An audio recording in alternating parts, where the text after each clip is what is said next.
Merci. Donc, il y a beaucoup de choses à dire, mais il va falloir libérer la salle. Juste avant de se quitter, j'aimerais vous demander à chacun d'entre vous si vous pouvez nous dire en une ou deux phrases quels conseils donner à de jeunes gens qui aujourd'hui aimeraient faire du téléfilm et quelle différence selon vous avec vos débuts.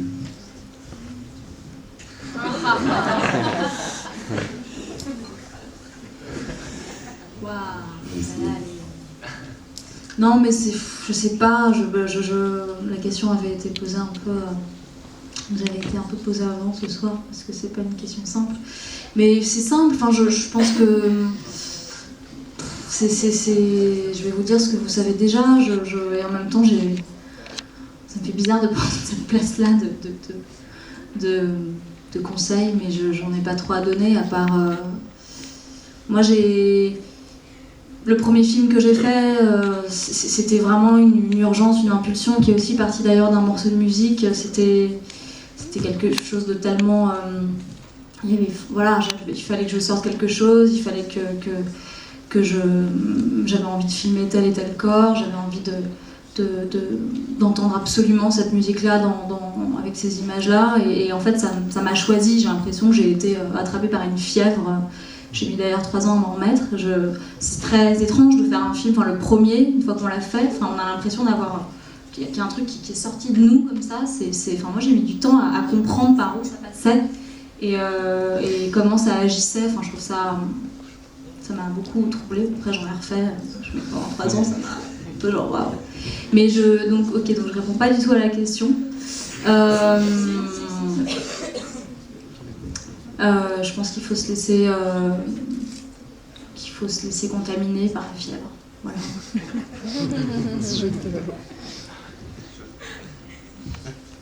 Non, mais je suis complètement d'accord avec ça. Et c'est ce que je disais tout à l'heure, c'est rester poreux à tout ce qui vous entoure, à la vie, aux gens que vous fréquentez, aux phrases que vous entendez autour de vous, et puis voilà, que tout ça vous nourrisse, et que peu à peu il y ait quelque chose qui monte, et quand vous êtes plein, il faut que ça sorte, quoi. Et n'ayez pas peur n'ayez pas peur du regard des autres, ça c'est important aussi. N'ayez pas peur de vos propres monstres et de choses parfois les plus flippantes. Je pense que faire un film, c'est aussi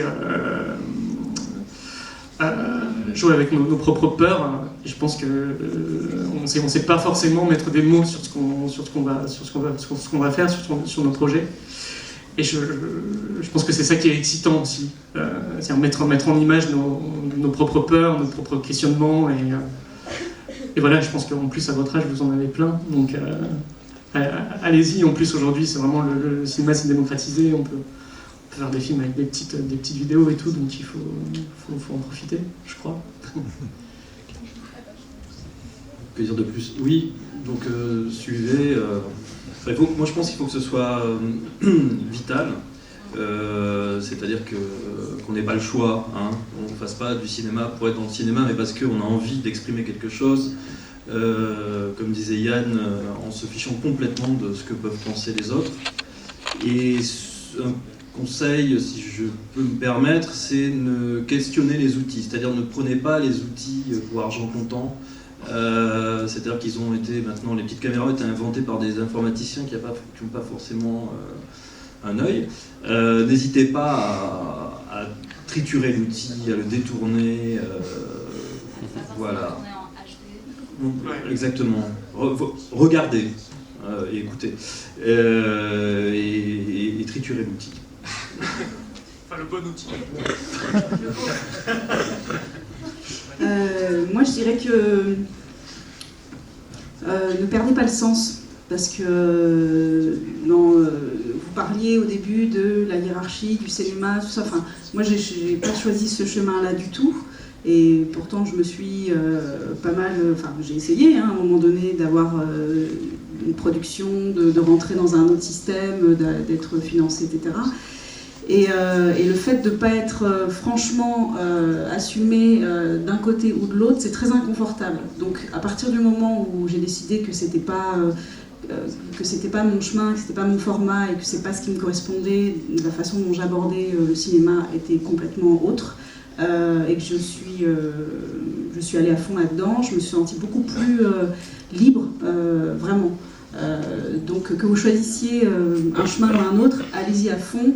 Le plus dangereux, c'est de rester dans le doute permanent, dans la remise en question constante, et faire attention à ne pas être tout le temps dans le comment faire, avec quel matériel, avec quels moyens et avec quel acteur, alors qu'il ne faut pas lâcher le truc de pourquoi je fais ça, c'est quoi le sens. Et voilà, quand on est perdu, se reposer cette question. Pour qui, ça peut être pas mal aussi. Comme... Moi, ce que tu me dis, ça me fait penser à une chose. Moi, assez tôt, l'envie de cinéma m'a contaminée. Et pour rejoindre ce que tu dis, je pense que parfois on peut avoir des pulsions comme ça, des images, des monstres, des obsessions, des fantasmes. Mais je pense que c'est pas forcément nécessaire de savoir ce qu'on va raconter exactement, mais plus comment on va le raconter. Et on peut être hanté par des images très puissantes comme ça, sans forcément savoir d'où elles viennent, et par quoi commencer, comment l'écrire. Et je pense qu'il faut surtout faire confiance pas forcément à ce qu'on raconte, mais à comment on le raconte. Et avec quelle couleur, avec quelle musique, avec quel corps, et qu'avant que les mots n'arrivent, il y a d'abord le sensible, il y a d'abord le son, l'image, et ça, voilà, le cinéma, c'est, je crois, enfin, avant les mots, il y a le sensible, quoi. Donc, il n'y a pas forcément besoin d'avoir quelque chose de précis à dire, c'est plus un cri, enfin, pas forcément. Non, mais ça, oui, lors de l'instinct et de l'inspiration. Merci beaucoup, je pense qu'on peut le dire.